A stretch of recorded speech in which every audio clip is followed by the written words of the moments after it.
Kuna mtu ananyanyasa mke wake yuko hapa. There's somebody who troubling the wife who's here today. Tena wengine wananyanyasa. And others are troubling. Sio kwamba mama hajazaa. Not because the woman has not given birth. Eti anazaa wa kiume tu, wa kiume giving birth to a male only. Mimi sijapata hata wa kike hata mmoja. I don't even have a female child on. Mwingine anasema anazaa wa kike, wa kike. Others females. Sasa mimi sijapata wa kiume. I don't even have a male. Kila kienda hospitali anamuuliza mke wake. Every time when they go to the hospital you ask, umeleta mtoto gani? What kind of children you brought? Wa kike. Female.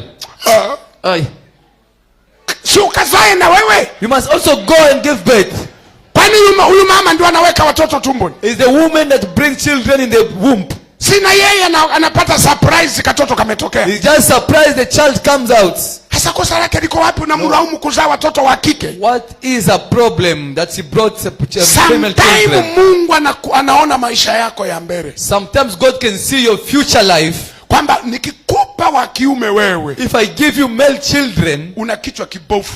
You've got a weak head. Kuwalea na kuwa control. You cannot control them. Wataishia kuwa wavuta bangi. They will be coming all the alcoholics. Bora nikupe wale ambao utakuwa na uwezo nao. I must give you the one that you can able to control. Biblia inasema shukuruni kwa kila jambo. So the Bible says you must appreciate in everything. Kuna watu wana watoto wa kiume wanalia nao. There are people who have male children are crying. Mitoto inavuta bangi haieleweki. Smoke weed that you don't even understand. Inamuibia mumo ndani hovyo. Steal money we don't understand. Mama na pressure na watoto wake. The women have a pressure because baba na pressure na watoto wake. Father's got a pressure because of their children. Wanamlaumu Mungu, kwa nini ulitupa hawa? They are blaming God, why this? Wakati wewe uko pembeni unasema unataka hao. But you close there, you are saying you want this. Mwanadamu ni kiumbe ambacho ndio maana Mungu aliweka ofisi mbinguni. That's why God made an office in heaven.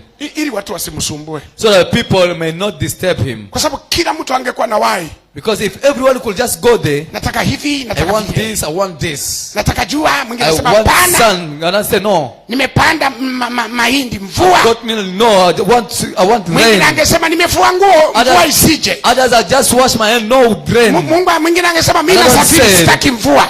I'm washing, I don't know. Mungu mwingine angesema others say sitaki baridi. I don't want cold weather. Mungu angesema joto mimi linanipa viperepere, nipe baridi. You know, give me cold weather. Hivi Mungu angeamua lipi? How will God decide? Musa alijaribu kuongoza wana wa Israeli. Moses tried to lead the Israelites. Alitaka kufa kabla ya magonjwa. He was about to die before sickness. Si mkwe wake ndio amekuja kumuokoa. You know, the in-law is the one who came to serve him. Akasema yani